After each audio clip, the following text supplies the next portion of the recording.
ഏതായാലും നമുക്ക് ഇന്നത്തെ മാച്ച് പിന്നെ ഒരു എന്തായാലും നാളത്തെ ഞായറാഴ്ച രാത്രി 9 മണിക്കുള്ള മാച്ച് എന്തായാലും ഒരു ക്ലാസിക് മാച്ച് തന്നെയായിരിക്കും. കാരണം ഏകദേശം ഒരേ ശൈലി കളിക്കുന്ന അറ്റാക്കിംഗ് മെൻറ്റാലിറ്റി ഉള്ള കോച്ചുമാരുടെ ഗെയിമാണ്. പിന്നെ അതുപോലെ ടൈറ്റിൽ റേസ് ആയതുകൊണ്ട് തന്നെ രണ്ട് ടീമും തോൽക്കാൻ പറ്റില്ല. രണ്ട് ടീമിനും പിന്നെ സമനില പോലും പിന്നെ അബദ്ധമാണ് ഒരു മാച്ചായിരിക്കും. ജയിക്കുന്നേക്കാൾ രണ്ട് ടീമിനും പ്രയോറിറ്റി തോൽക്കാതിരിക്കാനായിരിക്കും എന്നാണ് ഞാൻ കരുതുന്നത്. ഒന്ന് മെൻറ്റാലിറ്റി കൂടെ അതിൽ ഇൻഫ്ലുവൻഷ്യൽ ആയതുകൊണ്ട്. പക്ഷേ അതിൻ്റെ പ്രശ്നം വെച്ചാൽ ഇതാണ്, ഞാൻ നേരത്തെ പറഞ്ഞ ലിവർപൂളിനപ്പുറത്ത് പതുങ്ങി നിൽക്കുന്നത് കൊണ്ടാണ്. അതുണ്ട്.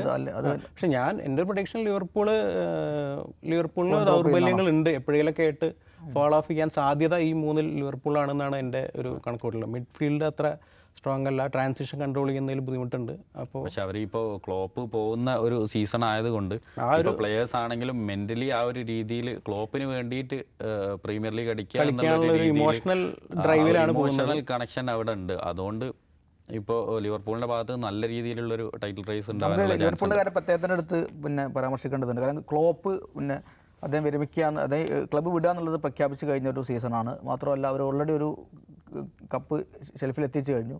കിങ്സ് കറബാവോ കപ്പ് എത്തിയിട്ടുണ്ട്. ഓക്കെ, അതുപോലെ പിന്നെ ലീഗിൽ അവർ റേസിൽ ശക്തമായിട്ടുണ്ട്. ദൗർഭാഗ്യവശാൽ അവർക്ക് FA കപ്പിൽ മാഞ്ചസ്റ്ററിനോട് തോൽക്കേണ്ടി വന്നു എന്നുള്ളതാണ്. ശരിക്കും പിന്നെ വിഷ്ണു പറഞ്ഞ പോലെ ഈ പ്രശ്നങ്ങളുള്ള ടീമാണ്. ശരി, അത് പ്രശ്നങ്ങളില്ലാത്ത ടീമില്ല. ഈ സിറ്റിയെ പറ്റി പറയുമ്പോഴും ആർസനലിനെ പറ്റി പറയുമ്പോഴും പോസിറ്റീവിൻ്റെ കൂടെ നെഗറ്റീവ്സ് വേറെ തന്നെയുണ്ട്. പക്ഷേ മെൻറ്റാലിറ്റീൻ്റെ കാര്യത്തിൽ നോക്കുമെങ്കിൽ ഈ വിന്നിങ് മെൻറ്റാലിറ്റി അല്ലെങ്കിൽ മാച്ച് ടോപ്പിൾ ചെയ്യുന്ന കാര്യത്തിലൊക്കെ ഉള്ള പിന്നെ ആ ഒരു സന്നദ്ധതൻ്റെ കാര്യത്തിൽ എനിക്ക് തോന്നിയിട്ടുള്ളത് ഒരു പക്ഷേ മറ്റേത് ടീമിനേക്കാളും പിന്നെ മനക്കരുത്തും മനോബലവും ലിവർപൂളിനുണ്ട് എന്നുള്ളതാണ്. അത് ശരിയാണ്. കാരണം ലിവർപൂളിന് ആൻഫീൽഡ് എന്നുള്ള ആ ഒരു സ്റ്റേഡിയം, അതേപോലെ തന്നെ ഇപ്പോൾ ക്ലോപ്പ്, ഇപ്പോൾ വർഷങ്ങളായിട്ട് ക്ലോപ്പ് അവിടെയുള്ള ആരാധകരുമായിട്ടുള്ള ഒരു കണക്ഷൻ ഉണ്ട്.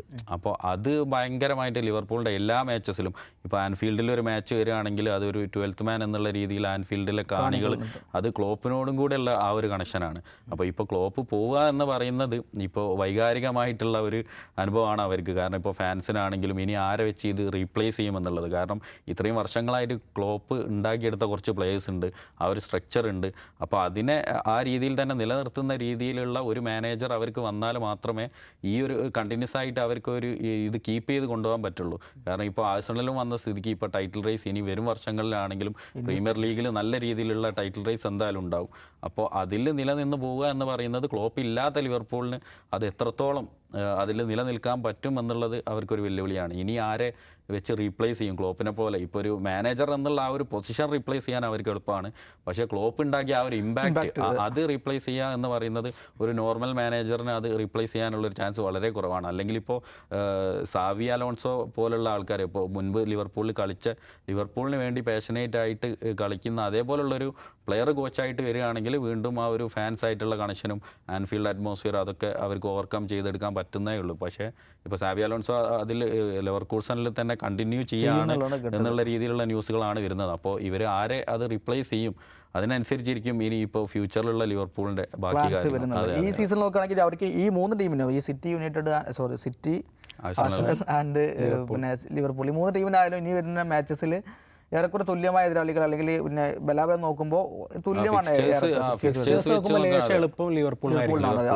ലിവർപൂളിന് ഇതിനകത്ത് കളിക്കാനുള്ളത് മറ്റേ മാഞ്ചസ്റ്റർ യുണൈറ്റഡ് എവേ മാച്ച് കളിക്കാനുണ്ട്, അതുപോലെ ടോട്ടനാമിനായിട്ട് കളിക്കാനുണ്ട്, ആസ്റ്റൺ വില്ലയായിട്ട് എവേ കളിക്കാനുണ്ട്.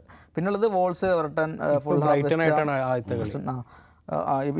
നാളെ ബ്രൈറ്റൻ്റെ മാച്ചുണ്ട്. ബ്രൈറ്റൺ പക്ഷേ പിന്നെ എന്താ പറയുക, ഹോം മാച്ചാണ്, ഈ പറഞ്ഞ ആൻഫീൽഡ് അഡ്വാൻറ്റേജ് ഉണ്ടാവുന്നതാണ്. പക്ഷേ ഞാനങ്ങനെ ബലാബലത്തിൽ നോക്കുമ്പോൾ ഇങ്ങനത്തെ കളിയിലാവും ചിലപ്പോൾ പോയിന്റ് ഡ്രോപ്പ് ചെയ്യാൻ സാധ്യത.